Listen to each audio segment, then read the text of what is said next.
શ્રીમદ ભગવદ્ ગીતા અધ્યાય 8મા અધ્યાયનો સારાંશ। આ અધ્યાયમાં હે પુરુષોત્તમ, બ્રહ્મ, અધ્યાત્મ, કર્મ, અભિભૂત, અધિદેવ ને અધિયજ્ઞ કોને કહેવાય? અંત સમયે આપ કેવી રીતે ઓળખાઈ શકો છો તે બાબતની અર્જુન પૂછા કરતા શ્રી કૃષ્ણ આ બાબત જણાવે છે। જેનો નાશ થતો નથી એવો સચ્ચિદાનંદ પરમાત્મા બ્રહ્મ છે। એમના સ્વરૂપને આધ્યાત્મ કહેવામાં આવે છે।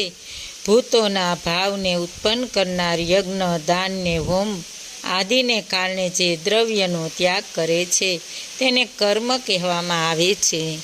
જે મનુષ્ય ઓમ એવા એકાક્ષરી બ્રહ્મનું ઉચ્ચારણ કરતા કરતા અને મારું સ્મરણ કરતા કરતા દેહનો ત્યાગ કરે છે તે પરમ ગતિને પામે છે। મને પ્રાપ્ત કરનારને ફરી જન્મ લેવો પડતો નથી। યોગી પુરુષો આ રહસ્યને જાણે છે, એટલે વેદ ભણવામાં, યજ્ઞ, દાન ને તપ કરવામાં જે પુણ્યફળ કહેલું છે તે બધાને નિસંદેહ ઓળંગી જઈને આગળ વધી જાય છે અને સનાતન પરમ પદને પ્રાપ્ત થાય છે। બોલો કૃષ્ણ કનૈયા લાલ કી જય। શ્રીમદ ભગવદ્ ગીતા અધ્યાય 8મો અક્ષર બ્રહ્મયોગ। અર્જુન પૂછે છે, હે પુરુષોત્તમ, બ્રહ્મ શું છે, અધ્યાત્મક શું છે ને કર્મ શું છે, અધિભૂત શું છે, અધિદેવ શું છે અને અધિયજ્ઞ કોને કહે છે? તથા શરીરમાં યોગ્ય મનવાળા પુરુષો દ્વારા અંત સમયમાં આપ કેવી રીતે ઓળખાઈ શકો છો તે કૃપા કરીને મને કહો। શ્રી કૃષ્ણએ જવાબ આપ્યો, નાશ રહિત શ્રેષ્ઠ તત્વ તે બ્રહ્મ છે। એનો સ્વભાવ આધ્યાત્મિક કહેવાય છે। પ્રાણી માત્રના સાત્વિક ભાવની ઉત્પત્તિ કરનાર ક્રિયાને કર્મ કહેવાય છે। અધિભૂત, અધિદેવ ને અધિયજ્ઞ કોણ? જે નાશવંત પદાર્થ છે તે અધિભૂત છે। પુરુષ અધિદેવ છે। આ દેહમાં વાસુદેવ જ અધિયજ્ઞ છે। જે મનુષ્ય મરણ વેળા મારું સ્મરણ કરીને પોતાનો દેહ છોડી ચાલ્યો જાય તે મારા રૂપને પામે છે, એ વાતમાં કોઈ શંકા નથી। હે અર્જુન, ભગવાન વિશે ભાવ રાખનારો મનુષ્ય મરણ કાળે જે દેવતાનું સ્મરણ કરતા શરીર ત્યાગ કરે છે તે દેવતા ભગવાનને તે પામે છે। માટે તું સદા મારું સ્મરણ કર ને યુદ્ધ કર। મારામાં મન તથા બુદ્ધિ રાખવાથી તું મને પામીશ। સદા પરમાત્માનું સ્મરણ કરનારો, યોગનો અભ્યાસ કરનારો, અન્ય વિષયોમાં ચિંતન નહીં કરનારો સદા પરમ દિવ્ય શ્રેષ્ઠ પરમાત્માને પામે છે। યોગી પરમ ગતિને પામે છે। જે મનુષ્ય બધી ઇન્દ્રિયોનો દરવાજા બંધ કરી મનને હૃદયમાં સ્થિર કરી પોતાના પ્રાણને મસ્તકમાં બ્રહ્મરંધ્રમાં સ્થાપીને યોગ ધારણ કરનારો, ઓમનો ઉચ્ચાર કરનારો ને મારું સ્મરણ કરતો કરતો મૃત્યુ પામે છે તે પરમ ગતિને પામે છે। હે અર્જુન, જે સદા મારામાં મન પરોવીને મારું સ્મરણ કરે છે તેવા યોગીને હું પ્રાપ્ત થાઉં છું। આવા મહાત્મા કે ભક્ત મને પ્રાપ્ત કરે છે અને ફરીથી તેમનો ક્ષણભંગુર જન્મ થતો નથી। બ્રહ્માનો દિવસ અને રાત્રિ। હે અર્જુન, બ્રહ્મલોકમાં સુધી જેટલા લોક છે તે સર્વની ઉત્પત્તિને લઈ છે, પરંતુ જે મનુષ્ય મને પ્રાપ્ત કરે છે તે ફરીથી જન્મતો નથી। બ્રહ્માના એક દિવસ 1000 યુગનો ને તેટલા 1000 યુગની એક રાત્રિ થાય છે એવું યોગી લોકો જાણે છે।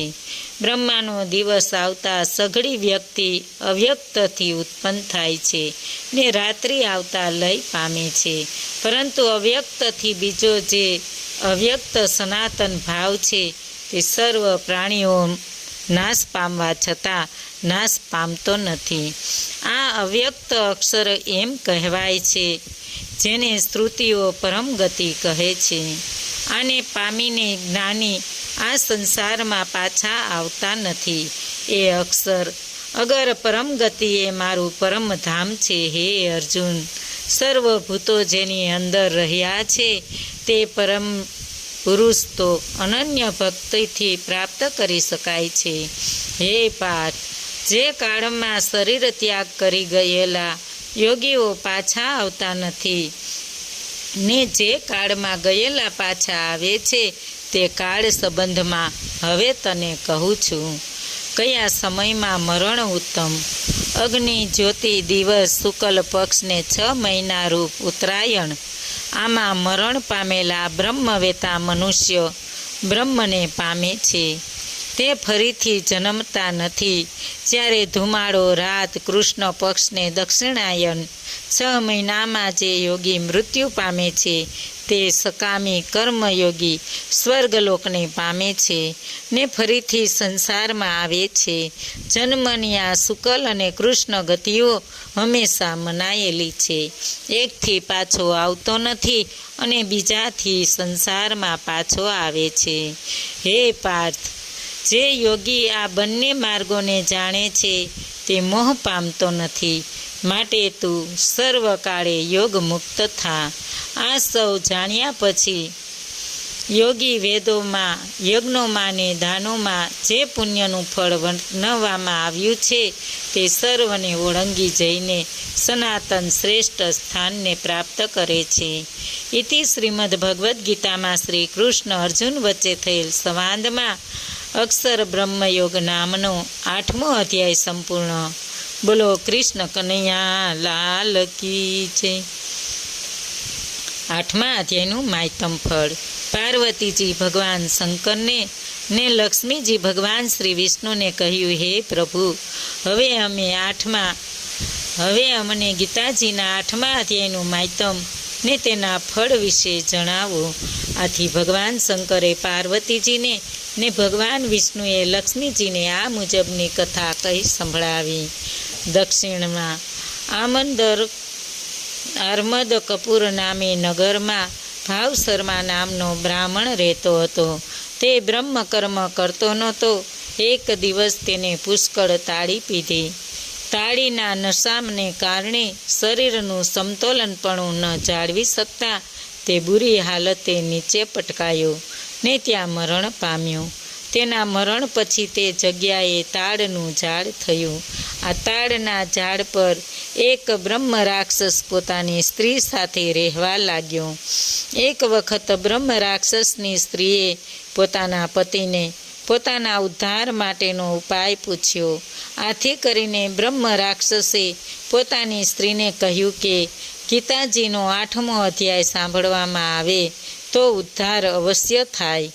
એક દિવસ હું દારૂના નશામાં હતો, છતાં ગીતાનો અડધો શ્લોક મારે કાને પડતા તે મને યાદ છે, તે તું સાંભળ. આમ કહી બ્રહ્મ રાક્ષસે ગીતાનો અડધો શ્લોક પોતાની સ્ત્રીને કહી સંભળાવ્યો. આ શ્લોક તાડનું ઝાડ થયેલો ભાવશર્માએ સાંભળ્યો. આથી કરીને ઝાડ સુકાઈ ગયું ને ભાવશર્મા વૃક્ષ યોનિમાંથી મુક્ત થવા પામ્યો. આ ભાવશર્મા એક પવિત્ર બ્રાહ્મણને ઘેર જન્મ પામ્યો. અહીં મોટો થતાં પ્રારબ્ધ બળે નિમિત્ત ગીતાના 8મા અધ્યાયનો પાઠ કરવા લાગ્યો. આ પુણ્ય બળે તે સંસારના સુખ ભોગવી મૃત્યુ પામતા વિષ્ણુલોક પામ્યો. બીજી બાજુ બ્રહ્મ રાક્ષસ અને તેની સ્ત્રી બંને પણ રાક્ષસીઓનીમાંથી મુક્ત થઈ વૈકુંઠલોક પામી. બોલો કૃષ્ણ કનૈયા લાલ કી જય. પૂર્ણ પુરુષોત્તમ ભગવાનની જય.